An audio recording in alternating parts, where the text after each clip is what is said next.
Russia in opposing United Nations resolution on Ukraine. In entertainment, Nigerian actress Iniedo loses father. And in sport news, Osimhen confident of Super Eagles World Cup qualification. Welcome once again to the news. I am Timi Tokwe Dada. Now the news in detail. President Tinubu has announced plans to set up a committee to review the census budget and align it with the government's current financial situation.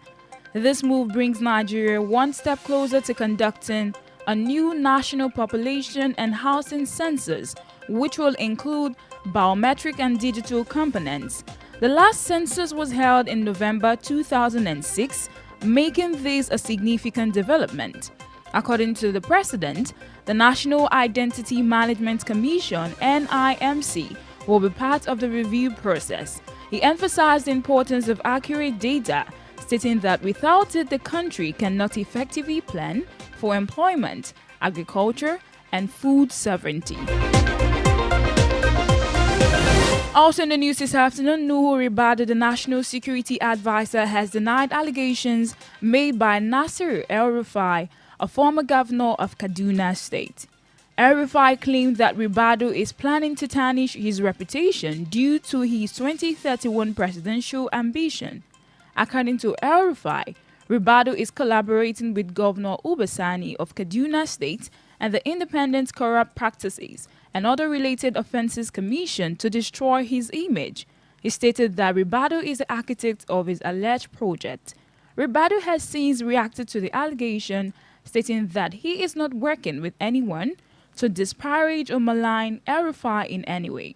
He made this clarification in a statement issued on his official social media handle late on Monday. And still on the national news, President Tinubu has emphasized the importance of synergy and cooperation amongst security agencies in tackling insecurity in Nigeria. He believes that this collaboration will be crucial in dealing a final blow to terror attacks, banditry, kidnapping, and other forms of criminality in the country. Tinubu reiterated his administration's commitment to improving the Nigerian police force institutional capacity and positioning it to fulfill its mandate as a frontline agency in internal security. He made this statement while declaring open the 5th Annual Strategic Security Conference and Retreat for Senior Police Officers in Abeokuta, Ogun State. The president, represented by Vice President Kashim Shettima, urged the conference attendees to focus on strategies for multi-agency collaboration.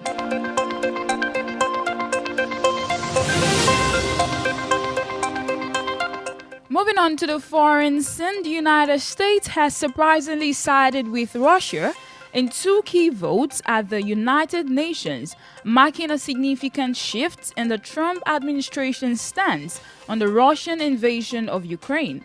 In the first instance, the U.S. opposed a European-drafted resolution condemning Moscow's actions and supporting Ukraine's territorial integrity. This move saw the U.S. voting alongside Russia, North Korea at the UN General Assembly in New York. In another move, the U.S. drafted and voted for a resolution at the UN Security Council calling for an end to the conflict. However, this resolution notably contained no criticism of Russia. The Security Council passed a resolution, but 2 key U.S. allies, the UK and France, abstained after their attempts to amend the wording were voted. Still on the foreign scene, a 22-member Bangladeshi delegation has begun a 10-day visit to China, aiming to strengthen ties between the 2 nations.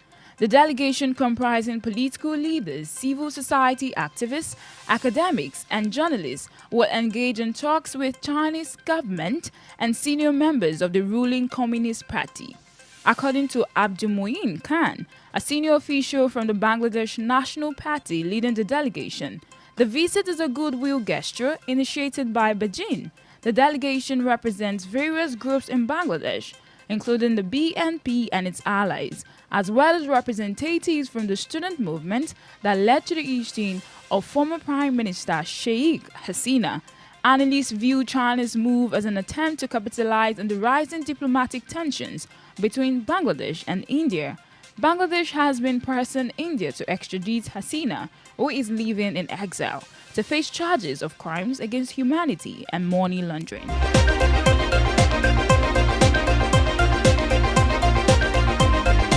And moving on to the entertainment news this afternoon, veteran Nollywood actor John Amoefule has suffered stroke and needs financial assistance.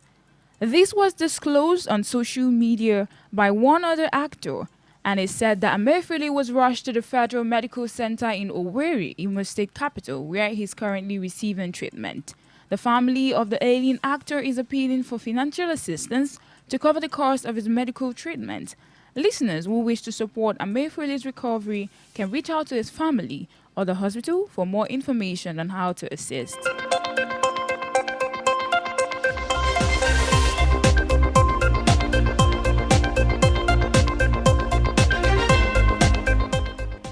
And on the African news this afternoon, police in Uganda are investigating the death of a Nigerian professional footballer who allegedly fell from a shopping mall in the capital, Kampala.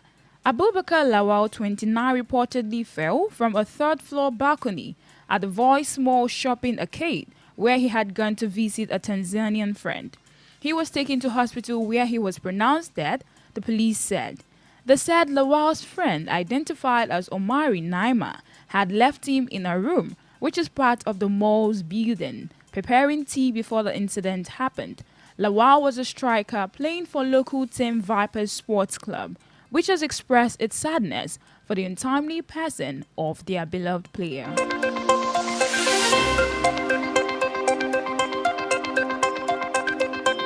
And finally, in sport news for this afternoon, Nigeria's Super Eagles are gearing up for their crucial 2026 FIFA World Cup qualifiers against Rwanda and Zimbabwe.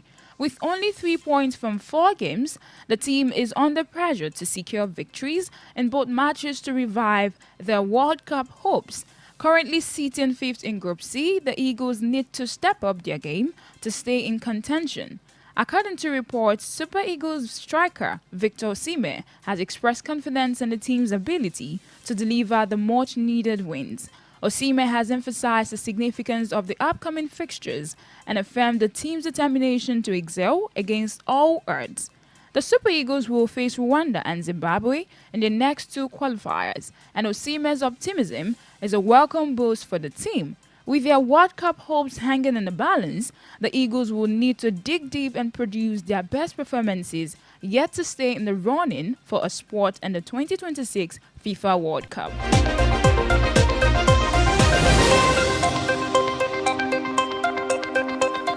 And with that, we have come to the end of the World News at Noon on 103.5 FM.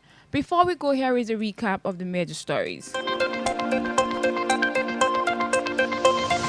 On the national news this afternoon, we informed you that President Tinubu has set up a committee for population census review.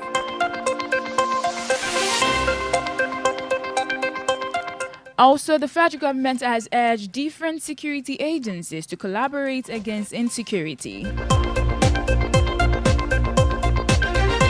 On the African news, Ugandan police has begun probe into the death of the Nigerian footballer Abubakar Lawal. On the foreign news, United States has joined Russia in opposing United Nations resolution on Ukraine.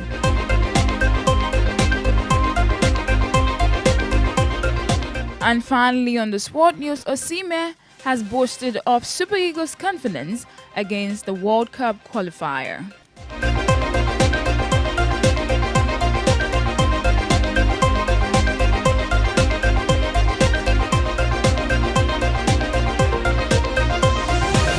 For Eyewitness Report, news mentions, and news commercials, contact the Honor FM newsroom at 0915-103-5555 or 0704-800-1035. You can also check out our website at www.honorfm1035.net for more information.